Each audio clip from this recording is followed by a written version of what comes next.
ইউটিউবে আমি অনেক ভিডিওই দেখেছি। আমি তার জন্যেই বলছি যে যারা এই ধরনের কথাগুলো বলছো, এগুলো সত্যি হয় না, সত্যি নয়।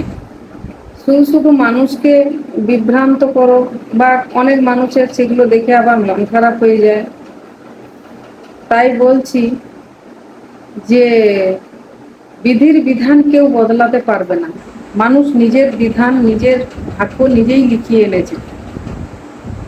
কেউ বলে 3টে চাবি আছে, একটা যে কোনো ধরো, এটাতে তোমার ভাগ্যের তালা খুলে যাবে, তোমার ভাগ্য বদলে যাবে। কিন্তু কিছু হয় না ওগুলো। তাই আমি বলছি, স্বয়ং শ্রীকৃষ্ণ বলেছিলেন, আমি বিধাতা হয়ে নিয়তি বদলাতে পারিনি, বিধির বিধান আমি বদলাতে পারিনি বিধাতা হয়েও। তো আমি চেয়েছিলাম রাধাকে,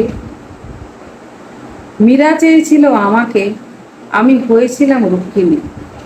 তাহলে আমি ভগবান হয়েও নিয়তির বিধান আমি বদলাতে পারিনি। তা আমরা তো কোন মানুষ? ভগবান নিজে বদলাতে পারেননি, তা আমরা কি বদলাবো মানুষের ভাগ্য? আমাদের মানুষের ভাগ্য বদলানোর ক্ষমতা আমাদের নেই। আর আমরা বলতেও পারবো না কার ভাগ্যে কি আছে, কারণ ভাগ্য দেখতে আমরা জানি না। আমরা কারো ভাগ্য পরিবর্তন করতে পারবো না, কারো ভাগ্য আমরা দেখতে পারবো না।